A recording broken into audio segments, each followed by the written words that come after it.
Your dog isn't greeting you when you walk through that door.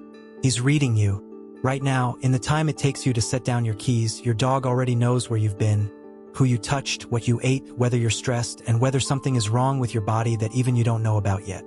That nose isn't just sniffing. It's processing a story. And what he does with that information is far more sophisticated than almost any dog owner realizes. Stay with me, because by the end of this, the way you look at your dog when you come home is never going to be the same. Here's the question that researchers kept running into. Why does the sniffing change depending on the day? Same dog, same owner, same door, but some days he buries his face in your legs for 10 full seconds. Other days, one quick sniff and he's already walking away. What's he finding or not finding? That makes the difference. We're going to answer that. But first, let's understand what's actually happening inside that nose. A human nose has roughly 6 million scent receptors. Sounds like a lot until you find out that a dog has up to 300 million. That's not just a bigger number. That's a fundamentally different relationship with reality. The part of a dog's brain dedicated to analyzing smell is, proportionally, about 40 times larger than ours, which means your dog isn't experiencing a faint version of what you experience. He's experiencing an entirely different world, one built almost entirely out of scent. Think about what you notice when you walk into a room. You see it, you hear it, maybe you feel the temperature. Your dog walks into the same room and he smells the last 3 people who were there, what they were feeling, what they had for lunch, and whether the person who sat in that chair was sick. He doesn't see the world and then smell it. He smells it first.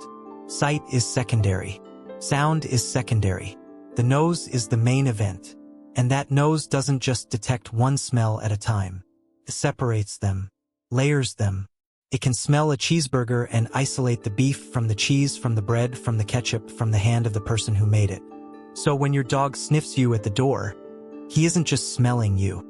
He's reading a layered chemical autobiography of everything your body has been through since you last saw him.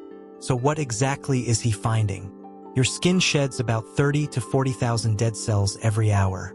Each one of those cells carries chemical information. And when you're out in the world, touching things, sitting near people, walking through spaces, you pick up layers of foreign scent that land right on top of your own. Your dog reads all of it.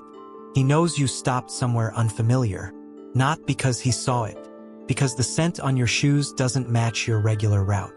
He knows you touched another dog, even if you washed your hands, because dogs leave scent compounds that are chemically distinct, and they don't rinse off completely. He knows you were stressed at work, because stress hormones, cortisol, adrenaline get excreted through your sweat. And your sweat is something your dog has been cataloging since the day you brought him home. He knows your emotional state before you say a word, before you sit down, before you even take off your jacket. This is why dogs are so good at knowing when something's wrong. They're not reading your face. They're reading your chemistry. And here's where it gets even more interesting. Your dog doesn't just detect your stress. Studies show that a dog's own cortisol levels rise in response to detecting stress hormones in their owner. He doesn't just know you had a hard day. He feels it with you, chemically. That sniff at the door is empathy in the most biological sense of the word. Now remember the question from earlier, why does the sniffing change day to day? Here's what's actually happening. On an ordinary day, your scent profile is familiar. Your dog takes a quick sample, confirms you match his mental model of you, and moves on. He's not being cold. He's being efficient. You passed the check. But on a day when something is different, you're sick, you're upset, you were near a stranger, you're carrying a new smell, the sniff goes longer. More thorough. He's running an update. The longer the sniff, the more your dog is telling you. Something in your story today is new. Pay attention to that. Because your dog is often detecting changes in your body before you're consciously aware of them yourself. Which brings us to something that a lot of people have experienced but couldn't quite explain. Your dog starts acting differently around you. More clingy, more attentive, sniffing you repeatedly, especially in one specific spot. Not anxious, focused. In some cases, owners have gone to the doctor. Not because they felt sick, but because their dog wouldn't leave them alone, and discovered something real. A lump, a blood sugar issue, a hormonal change. An early-stage cancer. This isn't folklore. There is serious scientific research behind it. Dogs have been trained in clinical settings to detect lung cancer, breast cancer, prostate cancer, and bladder cancer through scent alone. Some studies show accuracy rates above 90%. Think about what that means. Your dog, untrained, is walking around with a nose that is biologically capable of smelling disease. And the scent he checks most often, the scent he has memorized more thoroughly than any other in his world, is yours. He doesn't know what cancer is. He doesn't understand what a doctor is. But he knows when your smell has changed in a way that doesn't match his model of healthy you. And he tells you, the only way he knows how. He sniffs you. He follows you. He stays close. People sometimes dismiss this as separation anxiety or clinginess. But there's a difference between a dog who's anxious and a dog who is focused. Anxious dogs are distracted, restless, seeking reassurance. A dog who has detected something is calm, deliberate, and oddly persistent about one specific area of your body. If your dog has been doing that, pay attention. If this has made you think differently about your dog, or if you've had a moment where your dog seemed to know something you didn't, drop it in the comments. I read every one of them. And if you want to understand your dog at this level, the biology, the behavior, the real reasons behind what they do, subscribe. This is exactly what this channel is about. But the homecoming sniff isn't only about health. There's a social dimension to it that's just as important. Dogs are pack animals. And in a pack, scent is identity. It's belonging. It's the biological equivalent of knowing someone's name. When your dog smells you at the door, part of what he's doing is confirming. You are still you. You still carry the scent signature that matches his mental model of his person. You haven't changed in a way that would make you a stranger. This is a much older instinct than the domestic relationship between dogs and humans. In the wild, a returning pack member who smelled wrong, who had been around rival animals, or who carried the scent of illness, needed to be evaluated before reintegration. The sniff was a safety check as much as a greeting. Your dog does the same thing.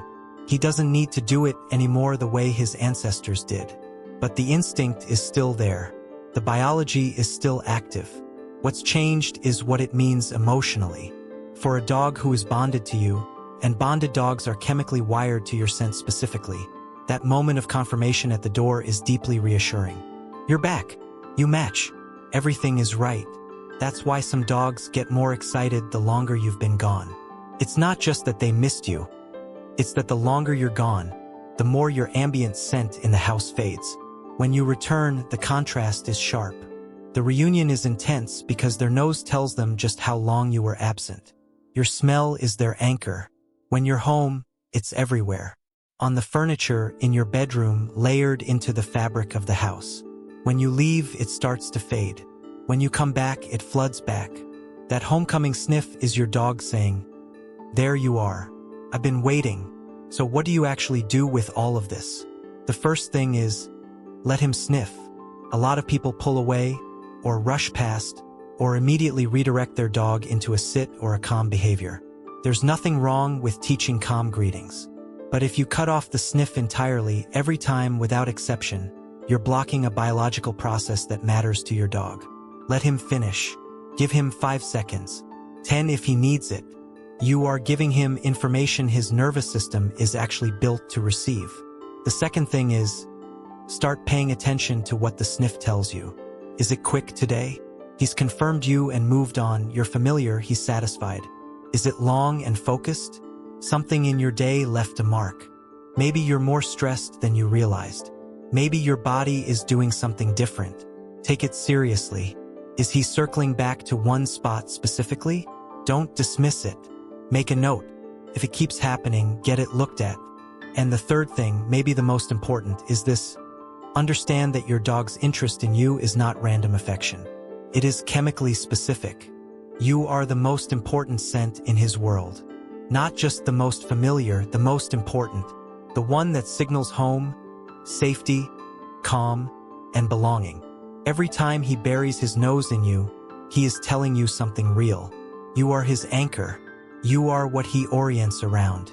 That's not instinct dressed up in emotion. That's biology that became love. We spend a lot of time wondering what our dogs think of us. Whether they actually love us, or whether it's just conditioning. Whether the excitement is real or just hunger and habit. Here's what science tells us. Your dog has spent years building a chemical map of you. A biological portrait more detailed than anything a camera could capture. He knows your baseline the way no human ever will. He knows when you're off. He knows when you're scared. He knows when you're sick before your body sends you a symptom. And the first thing he does when you walk back through the door every single time is confirm you're still there. That you're still you. That's not instinct. That's devotion built into the body. The next time your dog lifts his nose to you at the door, let him. He's not just saying hello. He's saying, I know you. I've always known you. And you're home. If you want to keep understanding your dog at this level, the real science behind what they do and why, subscribe and hit the bell. New video every week. And if you found this useful, share it with someone who loves their dog. They'll look at that homecoming sniff completely differently from now on.